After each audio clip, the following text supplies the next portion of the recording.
ஏங்க நைட் உப்புமா செய்யட்டுமா சப்பாத்தி செய்யட்டுமா? சப்பாத்தி செஞ்சிருப்புல. சரியா கேட்கல, கொஞ்சம் சத்தமா சொல்லுங்களேன். சப்பாத்தி செய்ய சொன்னேன். ஐயோ எனக்கு காதே கேட்கல. வாயில என்ன கொழுக்கட்டையா வச்சிருக்கீங்க? கொஞ்சம் சத்தமா தான் சொல்லுங்களேன். ஐயோ சப்பாத்தி செஞ்சு கொடுன்னு சொன்னேன். என்ன சொல்றீங்கன்னு கேட்கவே மாட்டேங்குது. ஸோ இதுக்கு மேலே என்ன கத்த முடியல. உப்புமாவே செஞ்சு எடுத்துருவாமா. ஓ உப்புமாவா? அதான் ஒரே நிமிஷத்துல செஞ்சு எடுத்துட்டு வரேங்க. ஏங்க அடுத்த மாசம் என் பர்த்டே வருது தெரியுமா? தெரியாது. நமக்கு நிச்சயம் ஆனதே அந்த தேதி தெரியுமா? தெரியாது.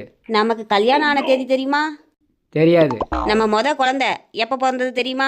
சரி நான் கேள்வி கேட்குறேன், பதில் சொல்லு. கேளுங்க. நான் எவ்வளோ கடன் வாங்கி வச்சுருக்கேன் தெரியுமா? தெரியாது. நான் மாதம் மாதம் எவ்வளோ வட்டி கட்டுறேன் தெரியுமா? தெரியாது. அரிசி மூட்டை என்ன ரேட்டுன்னு தெரியுமா? தெரியாது. தக்காளி, காய், பூண்டு இதோட விலைலாம் தெரியுமா? தெரியாது. முதல்ல இதை தெரிஞ்சுக்க.